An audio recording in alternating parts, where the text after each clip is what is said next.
Hola, ¿qué tal? Mi nombre es Alejandro Vázquez López, de la licenciatura en Derecho de la Universidad Virtual del Estado de Guanajuato. En el presente video vamos a describir y analizar leyes, tratados, espacios, territorios y organismos internacionales que se encuentran implícitos en la película El francotirador. El francotirador es una película basada en las memorias del francotirador estadounidense Chris Kyle, quien durante su servicio en la guerra de Irak se convierte en uno de los francotiradores más letales de la historia militar de Estados Unidos. Entendiendo que esta película se desarrolla en un contexto de guerra internacional en el marco de la intervención estadounidense en Irak de 2003, a continuación vamos a revisar algunas de las leyes, tratados, espacios, territorios y organismos internacionales implícitos en esta película.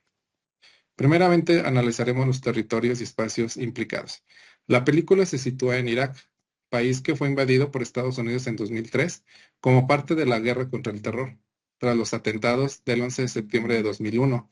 En ella se ilustra cómo esta ocupación afecta a los territorios locales, así también muestra cómo los militares operan en un espacio extranjero y las tensiones derivadas de la ocupación de un país soberano. Ahora bien, el lugar donde se desarrolla estos acontecimientos es en la ciudad de Faluya, la cual fue escenario de intensos enfrentamientos entre las fuerzas militares estadounidenses y los insurgentes iraquíes. Y aunque no se menciona explícitamente en la película, es un ejemplo claro de las zonas donde se aplican las leyes de la guerra, pero también donde se difuminan los límites entre el derecho legítimo de defensa y las violaciones a los derechos humanos y las leyes de guerra. Ahora bien, por otro lado, algunos de los tratados y leyes internacionales que podemos mencionar en esta película. Por otro lado, algunos de los tratados y leyes internacionales relacionados con esta película son la Convención de Ginebra de 1949. En un contexto de guerra, uno de los tratados más relevantes es el de la Convención de Ginebra. Establece normas sobre la protección de los prisioneros de guerra, la asistencia médica y la protección de civiles. Considero que la naturaleza del conflicto en la película del francotirador subraya el dilema moral sobre el trato a los combatientes enemigos, los civiles y las reglas de enfrentamiento. Además de que durante el desarrollo de la película se ilustran situaciones en las que se pone en duda la moralidad de las decisiones tomadas. También podemos mencionar la Carta de las Naciones Unidas. Por otro lado, cabe recordar que el artículo 2, numeral 4 de la Carta de las Naciones Unidas establece que los miembros de la organización, en sus relaciones internacionales, se abstendrán de recurrir a la amenaza o al uso de la fuerza contra la integridad territorial o la independencia política de cualquier Estado, o en cualquier otra forma incompatible con los propósitos de las Naciones Unidas.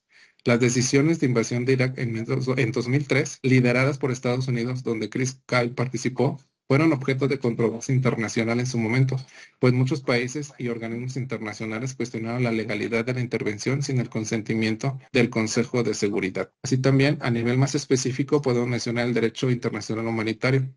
La película pone de manifiesto la aplicación del derecho internacional humanitario que regula el uso de la fuerza y protege a las personas que no participan directamente en las hostilidades, como los civiles. En este sentido, las acciones de los francotiradores como Chris Kyle y las decisiones sobre quienes son considerados enemigos pueden ser vistas como un área gris dentro del derecho internacional humanitario, que establece límites claros sobre qué tipo de ataques son permitidos y contra quién. Algunos de los organismos internacionales que podemos mencionar que están implícitos en esta película es la Organización de las Naciones Unidas, la ONU. Recordemos que esta organización interviene en los conflictos armados con el objetivo de mantener la paz, proteger los derechos humanos y facilitar soluciones diplomáticas. Como ya antes lo mencioné, las decisiones de invasión de Irak, lideradas por Estados Unidos, fueron objeto de controversia internacional por varios países y organismos internacionales, incluida la ONU, quienes cuestionaban la legalidad de de la intervención sin el consentimiento del Consejo de Seguridad. Podemos mencionar también la Organización del Tratado del Atlántico Norte, que es una alianza militar intergubernamental formada en 1949. Su objetivo principal es garantizar la seguridad y la defensa colectiva de sus miembros frente a amenazas externas. Entre sus miembros está Estados Unidos. En la película se da por hecho que las fuerzas militares estadounidenses están involucradas en un conflicto multinacional, donde Estados Unidos lidera la coalición de la OTAN en Irak. Aunque la OTAN no es mencionada directamente, su implicación en el conflicto está implícita en la presencia de otras naciones aliadas en la guerra y el papel de las Fuerzas Armadas estadounidenses, como las de Chris Kyle, quien se ve influenciado por los acuerdos internacionales de la seguridad colectiva, aunque en este caso sin un respaldo explícito por parte de la ONU. A manera de conclusión, me gustaría comentar que el respetar la soberanía nacional y el derecho internacional es crucial no solo para evitar conflictos, sino también para asegurar un sistema internacional basado en la cooperación, el respeto mutuo y el cumplimiento de normas que beneficien a toda la humanidad. Las relaciones entre países deben regirse por principios de justicia, equidad y legalidad, con el fin de promover la paz, el desarrollo y el bienestar de los pueblos en un contexto global. Respetar la soberanía nacional y el derecho internacional es esencial para la paz, la estabilidad y el bienestar global. La violación de estos principios no solo genera guerras y crisis humanitarias, sino que también afecta la seguridad, la economía y el medio ambiente de todos los países. Por su atención, muchas gracias.